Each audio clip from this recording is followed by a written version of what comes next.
Howdy y'all, Los here. Welcome to another episode of Bonsai-YEAH. We're here in beautiful Llano, Texas with our friend Brandon Baldauf of Hawkeye Bonsai and the Austin Bonsai Society. And we're here on private land to do a little bit of Yamadori finding. Yeah, we're gonna go out and explore the basin below us. There's a nice ridge where cedar elms are growing wildly. My friend gave us permission to come out here and we will find a couple trees to take back to Austin. Yeah, and we're gonna show you step by step on finding a tree, safely removing it, and making sure that we leave no trace of our existence here, because after all, this isn't our land. Yeah, we've got to pay respects to the land itself and appreciate the nature. Absolutely, so let's go and walk around and let's just find something. Oh yeah. Let's go.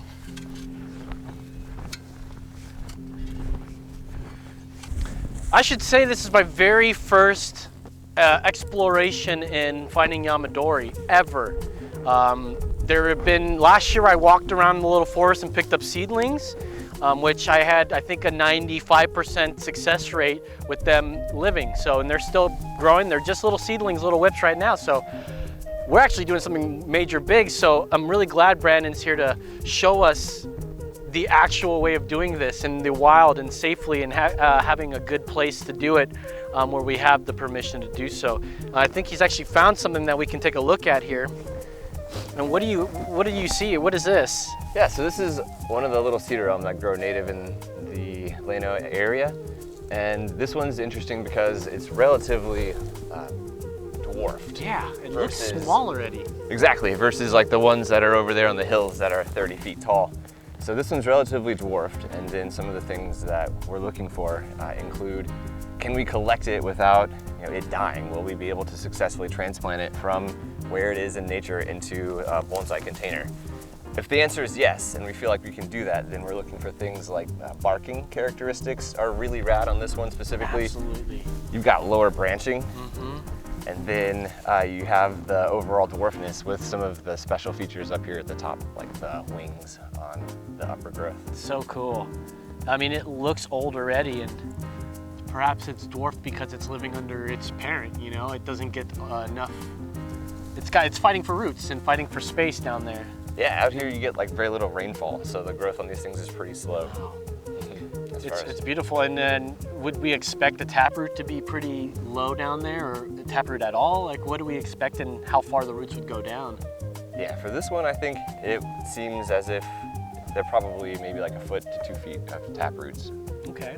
Yeah, this area actually has some harder rock layers underneath, so there's a nice sandy silica on top that you can easily excavate out and collect the condensed roots. So this is definitely a great little candidate. And then it sure is. And then there's a couple more right over here that also could be considerations, but I think the one that we were just looking at is more favorable because of the easeability. This would make for a fun clump. It's definitely a twin paired trunking. Oh, of course, yeah. You got 2 of them down there. They have a lot of lower growth. The deer that come through here have chewed off and broken off the branching, and it could be worth digging up. This other one over there, the larger one, is really quite interesting with the degree of barking on it, but that's a very large project and there's not as much lower branching. So for considering the effort that goes into digging this one, it's going to be substantially more than either one of the other two. Let's say that wasn't an issue. Would you want to pull something this tall out like that? You definitely can. Some people would probably end up trying to cut it back to help this be the new growth and apex and then build out all of the canopy below that. But that's a lot of effort, and you're not going to have a lot of effort and time. You're not going to ever have that top cut heel over. So then you have to turn it into a carving project. Oh, what if, let's say next year we go, this is what we want to pull out next year. And so today, would it be something we would chop it off and just walk away, mark this, and let that develop on its own in the ground and then heal up and then go, hey, let's take her out? Yeah, we sure could. That's cool. Last year, actually, I can show us where. Oh, you've got something like that already going. Exactly. That's so cool. So we'll check that out. All right. Yeah. Well, let's keep roaming the land some more. For sure. So this is a pretty awesome example of why we might collect something from nature. This specific cedar elm is on a trail that the property owners drive down, and you can see it's been run over multiple times and grown back. So we're actually helping this tree by digging it up and removing it. What do you think? Yeah, I think that's a really great reason to remove it. Not only for bonsai purposes, but for its health. And you know, it will have a better life not getting run over, and it's gonna tell a story. You won't ever get that by just growing a seedling on its own. You know, so this is an interesting piece right off the bat. I mean, it can do all sorts of stuff. I can imagine a nice cascade or something, but yeah, this is the reason alone that it's in a path, in a trail where it's getting trampled all the time. You're helping this tree out, and I think that's cool. It's not taking that tree, it's helping that tree. And if it's been run over for like a dozen years, who knows what's underneath that trunk line? It's probably got like a nice fat swollen base down there and like some lateral roots that might make a pretty nice species or like a specimen. I would not mind checking that out. So this is one of those trees that you were telling that we talked about that you cut last year, and all this is the new growth. And you're getting ready to take this guy out. When's the due date for your baby? We'll start digging it up today, I think. Today's a good day to dig it up. Yeah, this is basically like a 10-foot tall tree without any branching on it. We did a cut last year, and you can see all these nice little branches that popped out. So I can imagine it too once it's got foliage grown on it. I mean, it's already looking like a monster bonsai. Like just all this. Just imagine that filled up, and then you could pick what you like, pull them out. Oh, that's so cool. Set your branching. It's got really nice taper to it. I'm not sure how deep the roots are on this one, but it seems like a lot. Careful with that bark if you wouldn't mind. Oh, geez, yes, you're right. I'm just like grabbing it. Yeah. We want to keep all those flakes on there. Yes, sir. Great. Exactly. Cool. It feels good to be outside. Yeah, you got that right.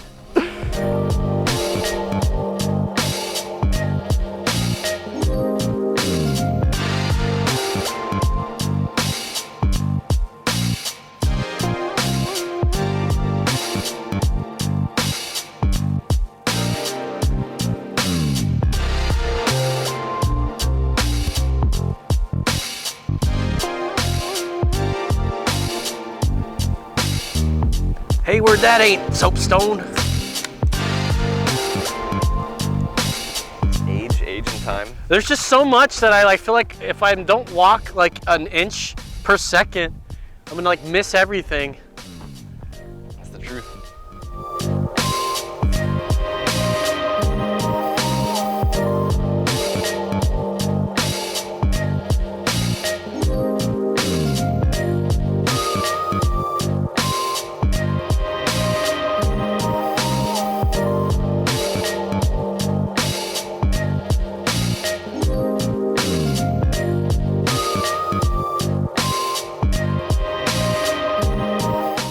Plant. Yep. Dude, imagine the time that it made this, like these little slabs here. Like there had to been, this place was probably full of water. Oh, it's erosion. When it rains, like it will like roll down, and then it will go through, like if you have a band of mica that's like super dissolvable, and then there's a band of granite on top as far as layers, the mica will get undercut, and then you can just pop up the slab. Just like fractures. The slab itself is incredible. It just like, it flaked right off. I could see another one about to flake off here. And so the idea here is we can drill a couple holes, you know, for drainage, and build up some sort of muck wall here and literally plant a scene or something there. Exactly. A little grouping. Little rocks, and you can weave those in to the muck wall. Wow. To kind of help build up, you know, the little structure and everything, and yeah, more looks like this. Make it look like this. A fern. So this is a specific type of fern that we just had unearthed next to these slabs, and we'll take some of these and use them in the planting since they natively grow with this material. It's called a resurrection fern, and essentially. Wonder if it dies and comes back. And then comes back. Yeah, absolutely. See, I would use a bunch of the resurrection fern, because then like that, you plant it up like a little. I knew I should have brought like a smaller shovel. Like a little bush, you know what I'm saying? Yeah. So then you get absolutely. like the little moss that you have, and then you're saying lots, and then that's like the grass, and then the resurrection fern is like a bush, and then you put like a little, like one of those little side rocks next to it. Bam! Then you have like. Okay, I need to get more fern. More fern. Yeah.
Oh, there's a nice looking one right there.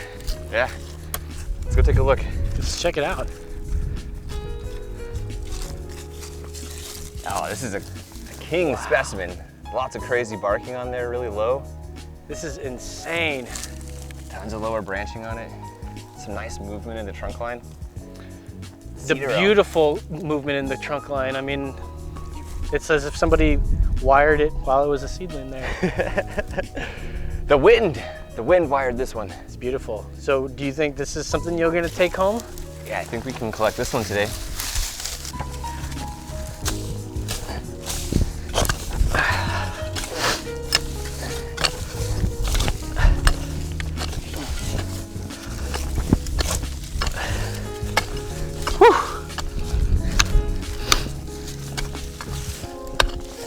All right, I'm gonna buy a pickaxe and. Oh, we got a little guy here living next to him. Oh, really? Yeah. You got a +1? Got a +1. Nice. At least. Yeah. He'll come out with it. Really nice.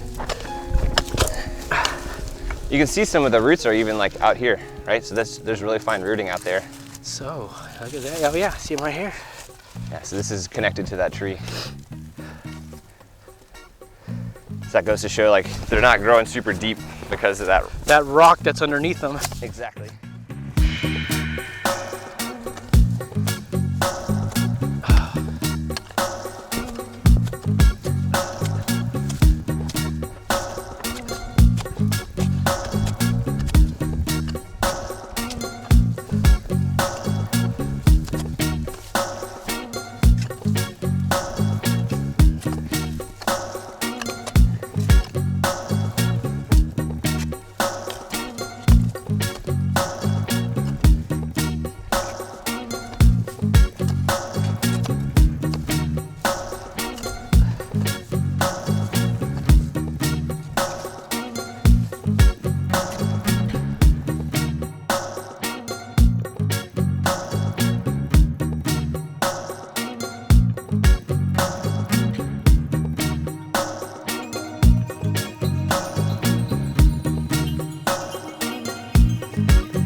We got all these lateral roots here that are gonna support this tree just fine. Yep, there it is.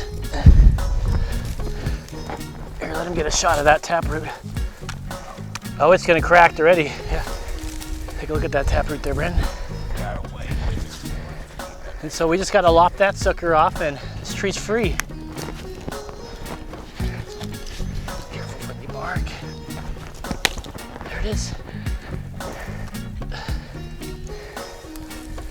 Wow. Outstanding.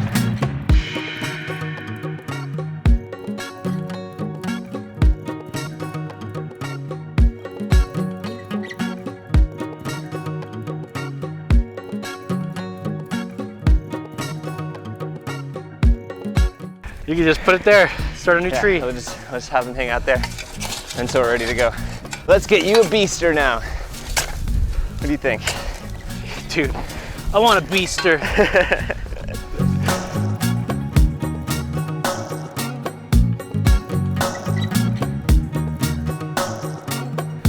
Okay, we haven't gone up this way yet, have we? Or that's towards Yeah, you can swing to the left along this trail. Okay. And there's definitely more trees in that vicinity. How's your body holding up? Oh, not too bad. I don't know how used to you are like of going outside and doing labor like this. I'm a pretty active guy. Oh, I always have been, so I don't think I'm even halfway to my energy reserve, so we're good. Baller. You'd be surprised as I take people out for their first digs. They don't really know what to expect or how to hydrate or how to eat.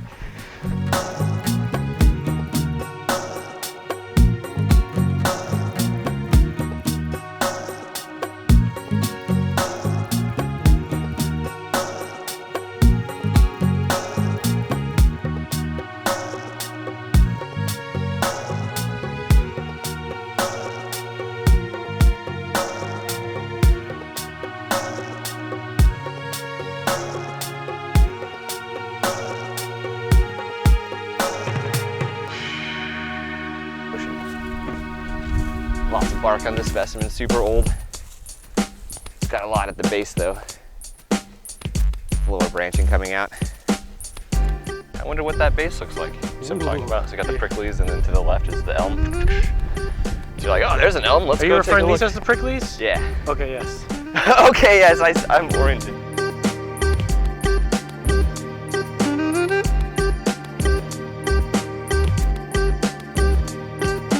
So, what are those? Check that one out. Wow. Now that's what I'm talking about. These are the gems that we're looking for. Oh yeah. These are gems. Nice taper to the trunk line. Good branching. Diamond in the rough. This is the lamp that we've been seeking. Yes, touch nothing but the lamp.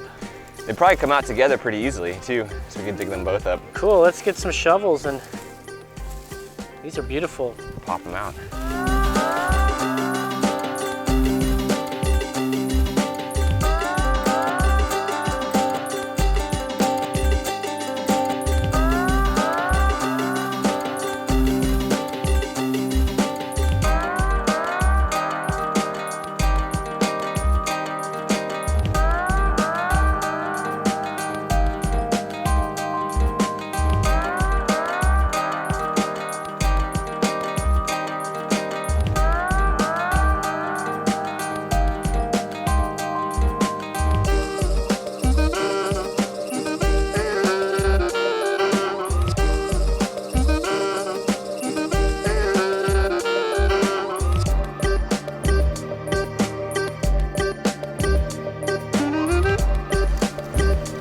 Might be connected. I think so, huh? Let's see.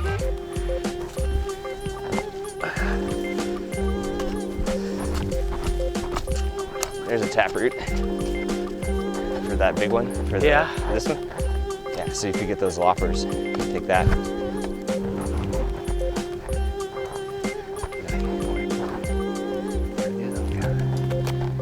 You have some nice lateral roots like you described. That's gonna keep solid health. So yeah, I would cut below here because anything below there is not really going to go into it. Yeah, let's do it. Okay. Chop them down. Chop them down, chop them down. And then here, cut right underneath those fine roots on this guy. Actually, there you go. That's what I want right there. Beauty. That's what I'm talking about. Plenty of roots to try to live off of. Absolutely. We're gonna love that one. Bonsai-YEAH. Now that's a beaut. It's a good looking tree. Okay.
Dude, we found some really great trees today.